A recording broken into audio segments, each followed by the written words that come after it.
So I got two videos here. This is Derndeff. He is a game developer. Yeah, he's a game developer. And I've been watching so much game development recently to literally just get prepared to try to learn Unreal or Unity or one of the engines and make my own game. I'm either thinking about like Roblox or just doing my own horror game to start, and yeah. But that's not the topic of the video. The topic of the video is checking out from Derndeff a game that he has coming out. I seen the videos and I was like, oh, I have to turn these into a video and just showcase them on my channel as well. So shout out to Derndeff if you're watching. Everyone remember to stay authentic. If you're not familiar with me, I am LUNARWASLOST. Welcome to the channel. Subscribe if you enjoy and go support Derndeff, because this is looking like it's gonna be a good game. But let's watch it. We got two videos here. They will be down below. All right, let's go.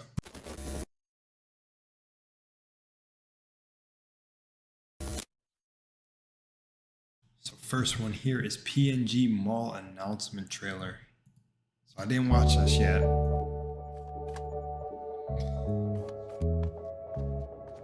Okay. They're just PNGs? That edit, bro. That's actually horrifying. That's actually smart though. Like I feel like this actually little fun fact really quickly. I watched him make a horror game for his girlfriend and he used like one of the SCPs. So essentially he's just building on his game development skills. Let's see how it adds on, because in this you already made that floating PNG face, so you translate it over to this. That's just smart. So now you just made them chase you.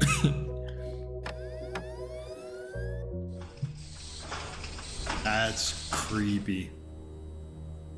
So I'll say, what was that image? You got little tasks to do and stuff? Does the juice make you run faster? It does. That's what I thought. Ooh, what is that thing? Oh, nah. That reminds me of like doors in Roblox. Okay. That's fire. So yeah, trapped in a sprawling and abstract shopping realm, you must explore, run, and hide in order to escape. Use your stereoscope. Stereoscope? Is that right? Yeah. Stereoscope. I don't know why that's blocking me right now. To hunt down CDs, raid cash registers, to buy items from vending machines, and sprint to safe zones when in danger. PNG monsters will wander with mysterious intentions. So like the white face mask kind of seems to stalk you a bit, maybe laugh at you getting captured, as like right here. Doesn't really look like he's much of a laughing guy. But okay, then the next one we have is this one, which will also be down below. So let's check this out. What do the backrooms, Five Nights at... Yeah, so I seen this part. That's why that little red was here. But what does this say? Just to be clear, Irishlum made a very nice playthrough video that has helped me a lot and didn't actually say anything was bad while playtesting. I would love to play test. For a security breach. Play test game. So if you're an indie game dev or horror game dev or just solo dev, I will try your game. Next spots all have in common, all three are deeply connected with liminal spaces. The backrooms levels are obvious examples. The Mega Pizzaplex is eerily large and entirely vacant throughout the game. Holy hell, this place is huge. What is this place? And next spots? Well, the most popular next spot videos were ones using vacant and otherworldly Gmod maps that emit classic liminal melancholy. Now, wait a minute, next spots, didn't that trend die out like over a year ago? I mean, yeah, maybe, but there's still a lot of untapped potential. Evade is a Roblox one? In those creepy floaty PNGs that I think we can harness. I'm gonna show you how I combined elements from these three into one unified horror game, and I'm documenting everything.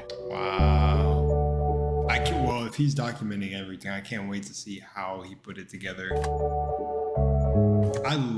I feel like, I don't know if game development is just becoming like my, like kind of like little like nerd out thing where I just watch a bunch of it, but it may eventually lead to something. It's crazy. Oh, so we watched this. Is this the trailer? Oh, no. Okay. The name of this project is PNG Mall, and if that snippet looked interesting, I linked the game's page below where you can watch the full trailer and wishlist the game. But before you do that, why don't I show you how this project came to be? Okay, so I actually lied. I'm actually combining my favorite elements of 4 things. Because I really enjoyed playing SCP Containment Breach as a kid, I want to include the concept of unpredictable, randomly generated maps. But how are we going to make this into something that feels more like this? First, we need to start with some 3D models, and luckily for the price of 3.7 Whoppers, I found a modular mall pack that should work well with a grid system. With a fresh Unity project, let's open up our new models and ew, what is all this? Oh my god, that's a girl color. Alright, so let's re-import the materials so they use the HD rendering, and there we go. Alright, so I'm gonna cheat a little bit and bring in my character code from my last game, and ka-chow. It's not looking too terrible, but wait. He brought is that the character code from the Stairs horror game? Yeah. I was going to play that here on the channel. But I watched it, so it already ruined it, so I can't really necessarily play it now, but... Hear that? No, seriously, what the hell is that? That buzzing? That's right, we don't have any sound effects yet, which is pretty lame. Now, do you remember... I thought it was the neon light buzzing. That scared the shit out of me. I thought, like, that Michael Jackson horror, the Aowaki was about to come, and that's why he put that. Remember how I said in my last video that I created a system for playing different footstep sounds depending on the material you're walking on? Yeah, well that was actually a sneaky little trick. Because that feature was pretty damn useless. I mean, there were literally only 2 different ground material sounds. 2. The real reason I made that feature is so that I could use it for this game. They ask you how you are, you just have to say, am I the next Einstein? Like and comment below if you think I'm the next Einstein. Things are now because you thought ahead for it? Yeah, you're the next Einstein. Looking okay, but I didn't make this map, I just stole it from Dill's Doodles. Let's go ahead and create a system for procedurally generating maps and figure out how to make it feel mall themed. I started doing some research on how SCP Containment Breach's map generation worked and found a useful forum thread where the original creator describes how it works. It turns out that Containment Breach's system is only really meant for small square rooms, and I want a system that handles larger, more rectangular rooms. I found a couple super helpful articles on more complex generation, so I made a system similar to this one. The biggest difference is that my system has multiple layers, allowing for rooms with multiple floors. After making some honestly trash looking rooms and hallway sections, you can now run around a randomly generated map, which is, it's pretty neat. And then to finish off the map generation, I created a system that only enables the rendering of nearby rooms in order to improve performance. This is cool and all, but now we actually need the monsters to navigate the map. I was initially Is that going to be complicated? Worried it would take a long time for Unity to generate a navigation mesh for the pathfinding, but it was actually super fast and also really easy to implement. I then took some inspiration from the more complex nextbots you guys told me to check out, and I decided to make my own state machine system for this.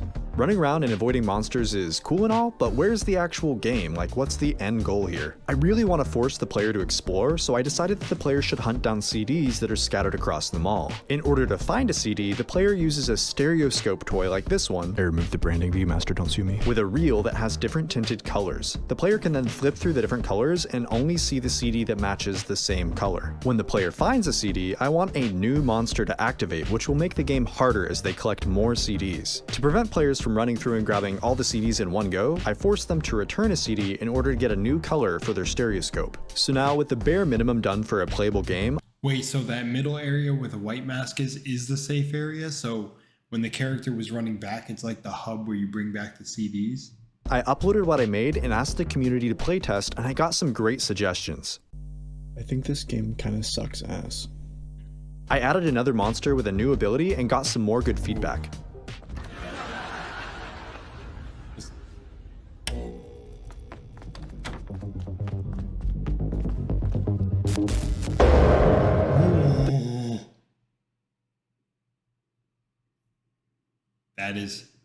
I'm literally feeling it. I feel like Nextbots, let me actually just say this all together. Let me generalize it. This is just a great idea for a horror game because I think one of the biggest things in horror games that make them scary, depending on what they are, is the chase. It doesn't matter what's chasing you, man. I see like the wackest creatures scare the shit out of people, and it's the initial appearance of it, and depending on how fast it takes off after you. Even if it's goofy, it gives you like a weird surprise or jump. But then in this, like, now when you tailor the other elements of the horror game, liminal space, yeah, he has mechanics to jump and move around. So like, you know, when it's like the open, I don't even know why I went off that way. Literally big room, dark, flashlight that focuses, that gives you basically a focal point of where your eyes are going to go. The creature is jumping and chasing you from behind, so you know you got to look at least where its position is to know, unless you got the sixth sense. This was actually inspired by a comment I got on my last video, so shout out to Bicycle? Also, one thing, Bicycle? Now I want more interesting game mechanics, so I added cash registers that will give you coins and vending machines that will give you items. I also experimented with adding some new tools like a piggy bank that tells you how many coins you have, and a map that helps you navigate areas you've already explored. Now, hold on, you may be thinking, what the hell does any of this have to do with Security Breach? This just kind of looks like an abandoned Roblox game that has 0 active players. And yeah, you might be right. Alright, so let's go ahead and That's still creepy. That still creates a very eerie feeling. And I guess the only way it would match Security Breach is if you throw in animatronics or make this like a mall, like make this mall like a really happy mall. Like very fun, color filled. If you're watching this, I think you should add that one thing, that one creature that the one very talented guy made. I know, accurate, right? The that man who wheels through the mall. I don't know what it's called. It's like, what is the guy that made it? Hang on, I gotta get this for the video. By Kane Pixels, the rolling giant. That would be such a cool like Easter egg within your game, dude, is to add the rolling giant and like shout out to Kane Pixels. Cause that would be sick. I've seen Wendigoon shit himself to this. And I think that would be awesome to have. Fix this by creating some actually good mall theming. I went to a nearby mall when there was basically nobody there, and I wanted to find areas that felt liminal. I really like the interesting use of vertical space within malls, like the elevated walkways and the stores. The mall you're in right now and the shots you're getting, I don't know if you're intentionally not taking pictures of people, it already looks liminal. That have multiple levels that are connected with escalators. I also found some interesting little corners within the mall that you wouldn't normally associate with a shopping mall, but are there regardless. Walking around helped inspire elements that I wanted to add to my game's That is so cool you went out and did this, man. Rooms. I made a clothing room store, a movie theater, an arcade, a food court, and some rooms for NPCs that are in the game. Oh yeah, I wanted to add some non-enemy characters to give you tasks, so you're not just running around with goggles on looking for CDs like some crazy person.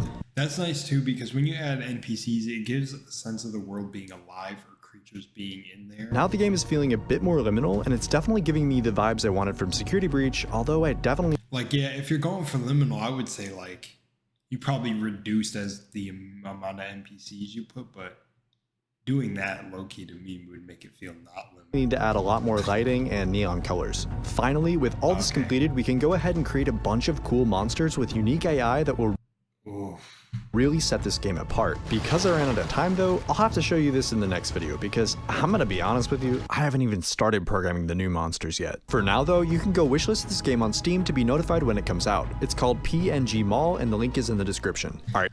I will be wishlisted. So if you have any ideas for the new monster, actually I'll wishlist it while we're on the video. Oh wait, there's a siege update?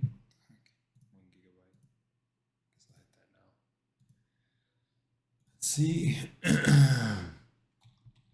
PNG Mall. Boom, came up, first one. Wish list. Cannot wait for that. It's gonna be creepy. monsters, feel free to give me suggestions in the comments below. I really do read all of them, even if I can't reply to everyone. If you have any like specific or maybe technical questions,